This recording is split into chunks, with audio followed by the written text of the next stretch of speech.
Let's start this show on the road with a little bit of Royal Rumble review, in my opinion, what's going on. First of all, I thought the entire pay-per-view, or I guess they don't call it pay-per-view anymore, they call it uh premium live event, PLE, premium live event.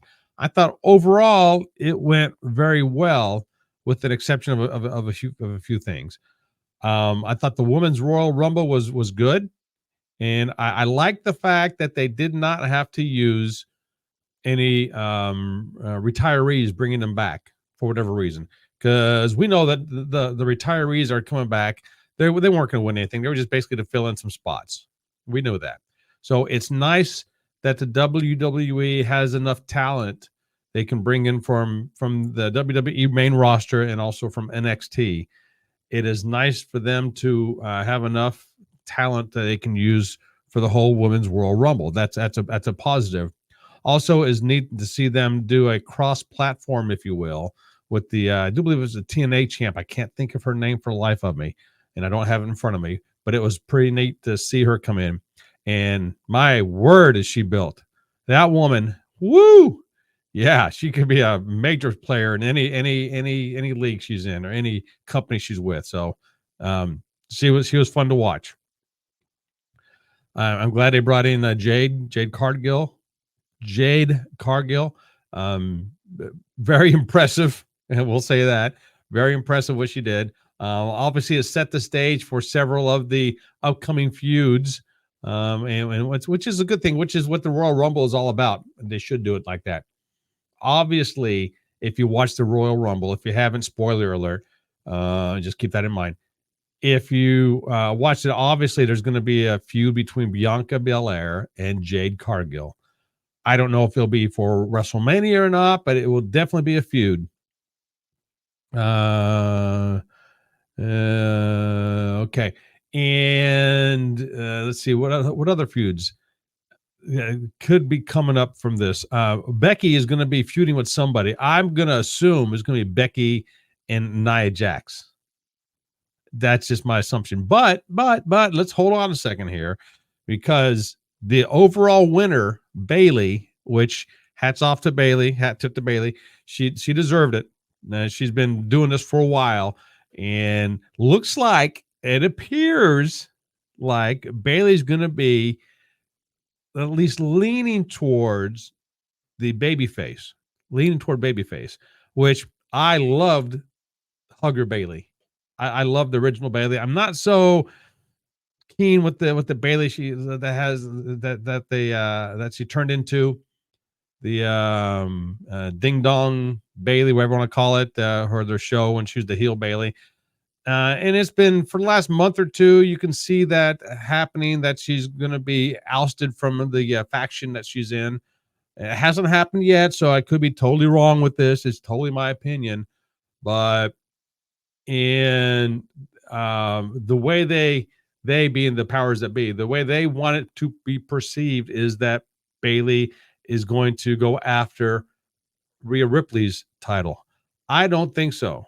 I think she's going to go after Io Sky's title, and I don't think Io Sky, my opinion, I don't think she's a very strong champion to begin with. Why they put the strap on her is beyond me, but I think overall, for storyline purposes, it would be good for Bayley to go after her. Then who would that leave for Rhea at WrestleMania? Don't know.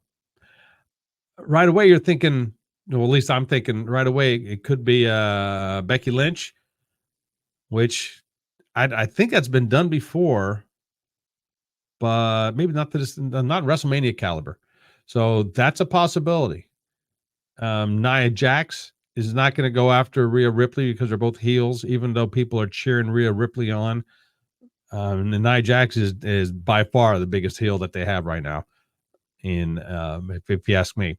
So a lot of possibilities there. Like I said, Bianca is going to be in a thing with Jade, so that's a given there. The rest of the what does Bayley call her faction? What the heck is that called again? Oh, for crying out loud! It's escaping me. But anyway, yeah, they're going to oust Bayley, and that's why I think she's going to go after Io Sky. Okay, Men's Royal Rumble. Man, this was I don't want to say it was a hard one to predict because it could have been CM Punk winning it. It could have been Cody. You could have, for the last 2 weeks, you could have saw Gunther winning this thing. Drew McIntyre could have been up there quite a bit. All kinds of things could have happened. But in retrospect, again, spoiler alert, that Cody ended up winning. I think that was for the best, for the good. Here's what I thought might happen on a sub minuscule level. I guess it was hoping because all in transparency, I am a CM Punk fan.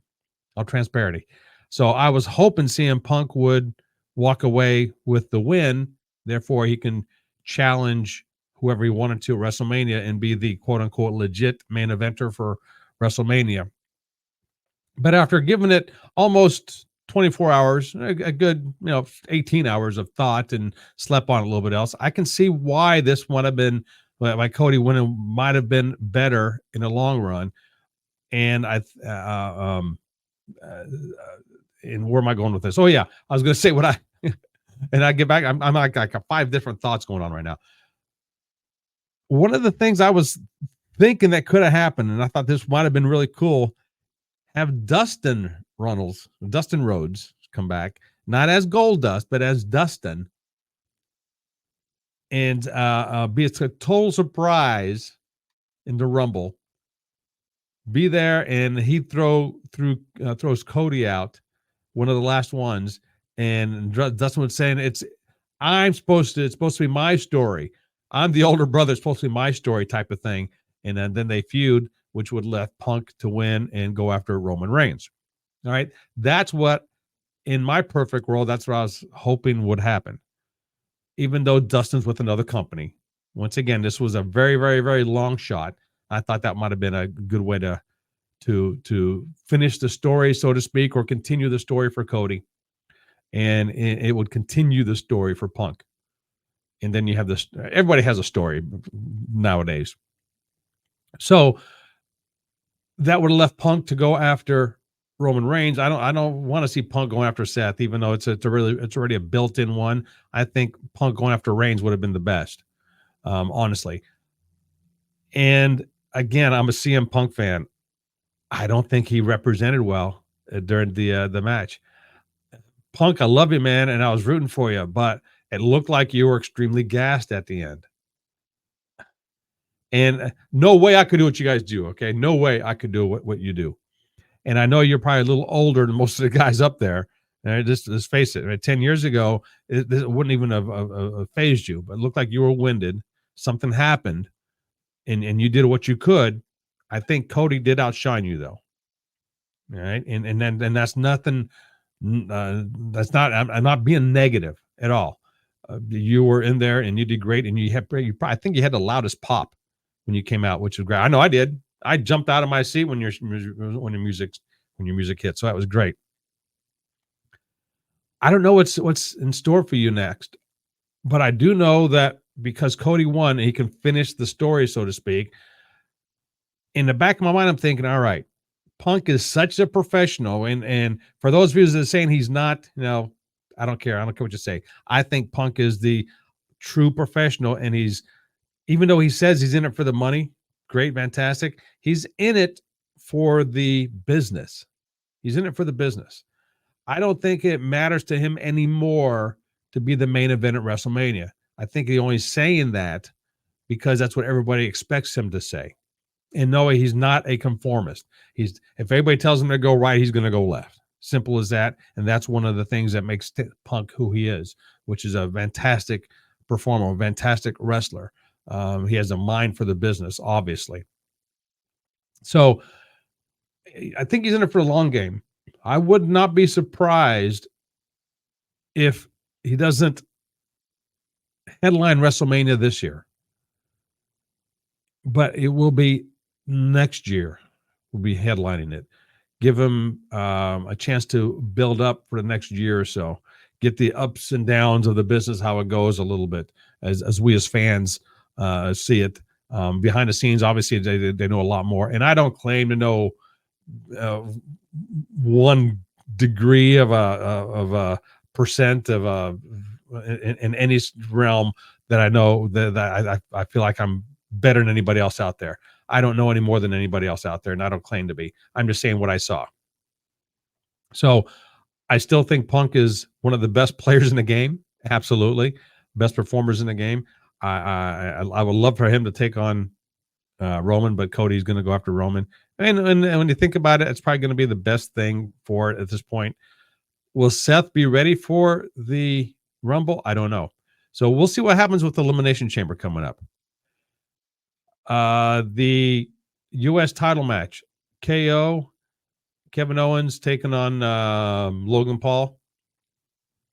I'm a KO fan. I'll tell you that right now. I like the badass KO, like when he first came up and he was challenging Cena, and I thought that was fantastic.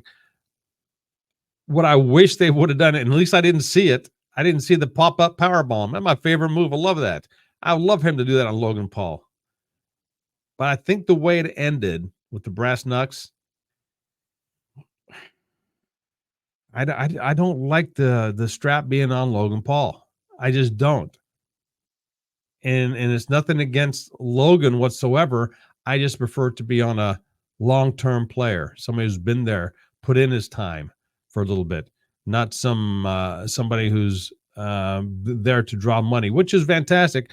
And he can be in the ring. He has more than proven himself to be a player in the ring. Athletic, knows his stuff, hard worker from all accounts. People are saying behind the scenes. He has studied the craft and he has honed in the craft more so than a lot of the guys on the roster. And I think that was fantastic. So more power to you. Great. I just wish Kevin Owens would have won. So looking to see a sequel with that one coming up. How, I don't know, but I think they're going to see a sequel. Fatal 4-Way. We had Roman Reigns, AJ Styles, LA Knight, Randy Orton. In a roundabout way, I was kind of hoping that AJ would come out with the strap. I know it was a long shot. And one of the reasons, well, first of all, I like AJ.